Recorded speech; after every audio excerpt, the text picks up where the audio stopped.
safety of the Prime Minister from, well, there's been various rumours going around. It was suggested on the stage of the anti-government protesters that she was going to be heading off on a flight to South Africa. That has been roundly quashed by all those around her who say she's here in Bangkok monitoring the situation. As you mentioned in your introduction there, tear gas has been fired at 2 locations in Bangkok, outside the Metropolitan Police headquarters and also at Government House.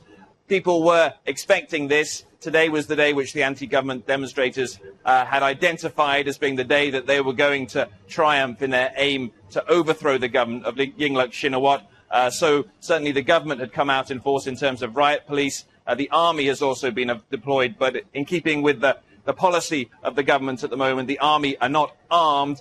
They are simply present at a number of the locations which have been identified by the demonstrators. Reuters is reporting, I don't know if you can confirm this or not, Jonah, that the anti-government protesters have broken into the compound of the police sports club where the Prime Minister is supposed to have been, and a Thai aide to Yingluck Shinawatra has said that she has been safely moved to an undisclosed location during these protests. So her safety makes this all the more dangerous, because in trying to keep her safe, the police still have to not pull the trigger, because that might be tempting if they think that the Prime Minister is in danger.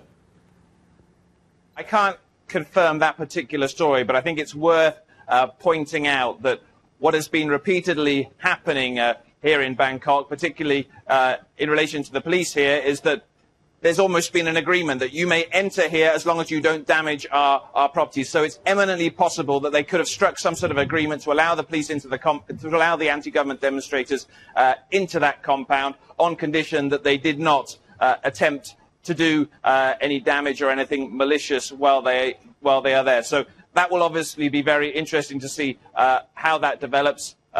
Yingluck, obviously a target for many of these demonstrators. People here who are taking part in the protest hate the fact that the sister of Thaksin Shinawatra is currently ruling the government here.